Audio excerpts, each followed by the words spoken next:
ജോലി ചെയ്ത് കുറച്ച് പൈസ ഉണ്ടാക്കാനല്ല, സമ്പന്നനാകാൻ വന്നിട്ടുള്ളത്.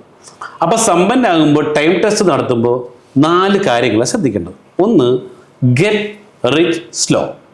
എനിക്ക് സാവധാനം സമ്പന്നയായി മതിയെന്നുണ്ടെങ്കിൽ എന്ത് ചെയ്യാം? 40 വർഷം കൊണ്ട് സമ്പന്നയാകാം. എന്തായിരുന്നു? ഇപ്പം നമ്മൾ ചെയ്യുന്നത് എന്തോ അതിലൂടെ ഇൻവെസ്റ്റൊക്കെ ചെയ്ത് പതുക്കെയാവും. ഇതാണ് ഒന്നാമത്തെ option. Option number 2, get smart. അതായത് റിനി ഒരു ജോലി ചെയ്യുന്നു, അതിൽ നിന്ന് കിട്ടുന്ന എമൗണ്ട് എത്രയാണ് അത് ഷെയർ മാർക്കറ്റിലോ മ്യൂച്വൽ ഫണ്ടിലോ അല്ലെങ്കിൽ റിയൽ എസ്റ്റേറ്റിലൊക്കെ ഇൻവെസ്റ്റ് ചെയ്തുകൊണ്ട് എന്ത് ചെയ്യാം? റിനിക്ക് 20 മുതൽ 30 വർഷം കൊണ്ട് സമ്പന്നമാവാം. മൂന്നാമത്തെ ഓപ്ഷൻ ഗെറ്റ് റിച്ച് ഫാസ്റ്റ്. അതായത് ഒരു ബിസിനസ്സിലേക്ക് ഇറങ്ങിയിട്ട് ആ ബിസിനസ് നല്ല രീതിയിൽ ചെയ്ത് ഒരു 10 to 20 years കൊണ്ടും, പക്ഷെ അവിടെ ഇൻവെസ്റ്റ്മെന്റും ആ ബിസിനസ് പഠിക്കേണ്ടതൊക്കെ ഉണ്ട് കേട്ടോ. ഇതാണ് ഗെറ്റ് റിച്ച് ഫാസ്റ്റ്. പക്ഷേ ഞങ്ങളുടെ പറയണത് എന്താ? Time test, get rich super fast. എന്തായിരുന്നു? പെട്ടെന്ന്, അതെ 2 to 5 year കൊണ്ട് എവിടെ എത്തണം അവിടെ എത്താം, അല്ലേ?